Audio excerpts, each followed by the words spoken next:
Students moving forward discovery of neutrons की तरफ चलते हैं। डिस्कवरी की जेम्स चैडविक ने 1932 के अंदर। स्टूडेंट्स बेसिक ऑब्जर्वेशन इसके पीछे क्या थी? Students basic observation discovery of neutron के पीछे ये थी कि इलेक्ट्रॉन्स और प्रोटॉन्स तो डिस्कवर हो चुके थे, लेकिन स्टूडेंट्स जो एटॉमिक मैसेज जब हम एलिमेंट्स का कैलकुलेट करते थे तो वो जस्टिफाई नहीं होता था, जिसका डेफिनेटली ये मतलब था कि कोई न्यूट्रल एंटिटी एग्जिस्ट कर रही है एटम के अंदर। तो उसकी डिस्कवरी के लिए स्टूडेंट्स क्या किया गया कि जेम्स चैडविक ने प्रूव किया the presence of neutral particles को, और उसके बाद उनको नोबेल प्राइज से अवार्ड किया गया इन फिजिक्स इन 1935। अब वो कैसे किया उन्होंने? स्टूडेंट्स हुआ ये कि आपके पास स्टूडेंट्स आपको पता है कि कुछ रेडियोएक्टिव एलिमेंट्स होते हैं जो कि रेडिएशंस एमिट करते हैं। आप अपनी जूनियर क्लासेस में इस चीज़ को, इस फिनोमेना को डिस्कस कर चुके हैं। रेडिएशंस एमिट करते हैं। एक रेडियोएक्टिव पार्टिकल लिया गया, उसमें से क्या किया गया स्टूडेंट्स के मुख्तलिफ तरह की रेडिएशंस होती हैं, जैसे कि अल्फ़ा रेज होती हैं, बीटा रेज होती हैं, गैमा रेज होती हैं। सो स्टूडेंट्स एक ऐसा रेडियोएक्टिव एलिमेंट लिया गया जिसने अल्फ़ा पार्टिकल्स जनरेट किए, और वो अल्फ़ा पार्टिकल्स आपने बम्बार्ड कराए बेरिलियम टारगेट के ऊपर। बेरिलियम स्टूडेंट्स एक एलिमेंट है, उसके ऊपर बम्बार्ड कराए। Stream of alpha particles from polonium was directed eight beryllium. अब स्टूडेंट्स हुआ ये कि जब आपने बेरिलियम पे टारगेट किया उन रेडिएशंस को, तो कुछ न्यूट्रल पेनिट्रेटिंग रेडिएशंस प्रोड्यूस हुई। चार्ज डिटेक्टर ने, आपने जो charge detector as a result of the experiment, यहाँ पे ग्लास फिल्ड चैम्बर था जो कि चार्ज डिटेक्टर है, जो कि ये डिटेक्ट करता है कि आपके पास जो पार्टिकल्स उसके अंदर कलेक्ट हुए हैं, जो रेडिएशंस उसके अंदर कलेक्ट हुई हैं, वो पॉजिटिवली चार्ज हैं, नेगेटिवली चार्ज है या न्यूट्रल है। तो स्टूडेंट्स उस गैस फिल्ड चैम्बर ने या डिटेक्टर ने ये डिटेक्ट किया कि वो न्यूट्रल एंटिटीज़ हैं। न्यूक्लियर रिएक्शन स्टूडेंट्स आपके सामने है।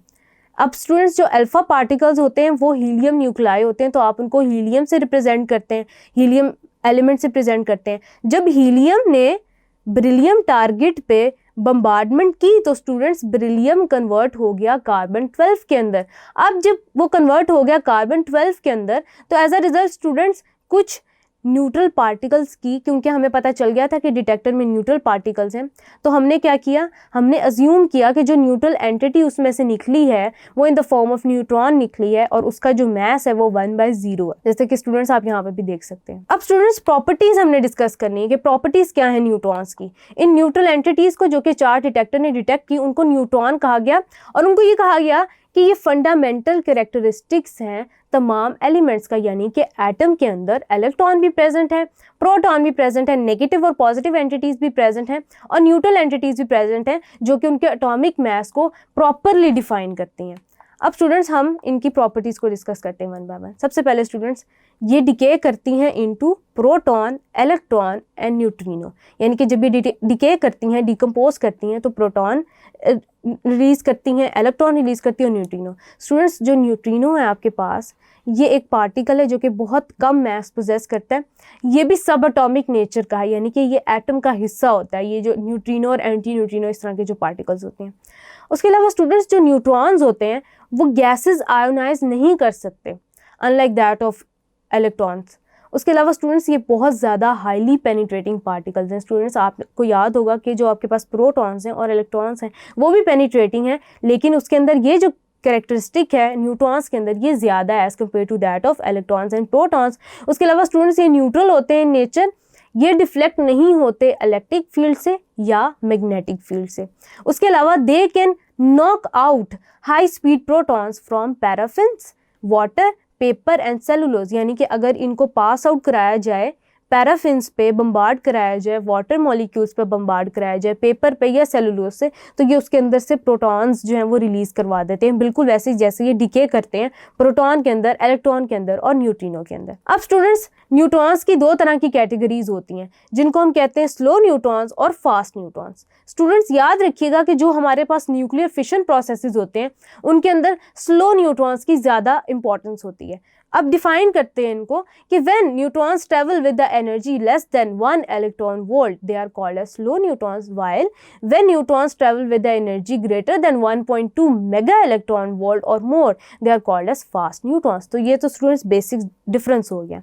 उसके अलावा स्टूडेंट्स इनके कैरेक्टरिस्टिक कैसे एक दूसरे से डिफर कर रहे होते हैं। स्लो न्यूट्रॉन्स इफेक्टिव होते हैं फिशन प्रोसेस कराने में, जो कि स्टूडेंट्स आपका एटॉमिक बॉम्ब का बेसिक प्रिंसिपल होता है। आपका जो एटॉमिक बॉम्ब है स्टूडेंट्स, वो इसी प्रिंसिपल पे होता है कि उसमें फिशन प्रोसेस हो रहा होता है। उसके लिए स्टूडेंट्स वो इनिशिएट कराने के लिए स्लो न्यूट्रॉन्स ज़्यादा इफेक्टिव होते हैं एज कम्पेयर टू दैट। और फास्ट न्यूट्रॉन्स इफेक्टिव नहीं होते फिशन प्रोसेस के लिए। उसके अलावा स्टूडेंट्स जो बीटा रेडिएशंस एमिट होती हैं जब स्लो मूविंग न्यूट्रॉन्स हिट करते हैं कॉपर मेटल को। स्टूडेंट्स आपके पास याद रखिएगा कि जब भी कोई रेडिएशंस, रेडियोएक्टिव रेडिएशंस किसी भी मेटल के ऊपर बम्बार्ड होती हैं, वो उसकी नेचर को चेंज कर देती हैं। नेचर कैसे चेंज करती हैं? उसके students number of protons change कर देती हैं। जैसे स्टूडेंट्स आपके सामने ये न्यूट्रॉन है, न्यूट्रॉन की बम्बार्डमेंट हुई स्लो न्यूट्रॉन की कॉपर के ऊपर, तो उसने कॉपर की नेचर चेंज कर दी। कैसे? उसके नंबर ऑफ प्रोटॉन चेंज करके उसको कन्वर्ट कर दिया जिंक के अंदर और उसमें से एक इलेक्ट्रॉन पास आउट करवाया।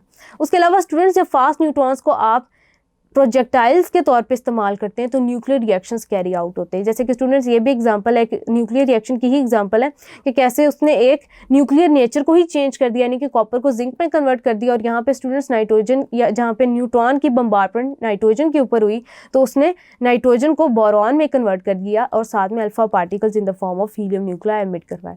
उसके अलावा स्टूडेंट्स जो स्लो न्यूट्रॉन्स होते हैं उनकी बायोलॉजिकल एप्लीकेशन ये है कि they are used in the treatment of cancer. ये हो गया students difference between slow neutron and fast neutrons. और स्टूडेंट्स हमने बारी बारी प्रॉपर्टीज डिस्कस की। अब स्टूडेंट्स हम मेन फंडामेंटल पार्टिकल्स जो हैं इलेक्ट्रॉन, प्रोटॉन, न्यूट्रॉन, इन तीनों को डिस्कस कर चुके हैं। अब हम स्टडी करेंगे डिस्कवरी ऑफ न्यूटन गैस।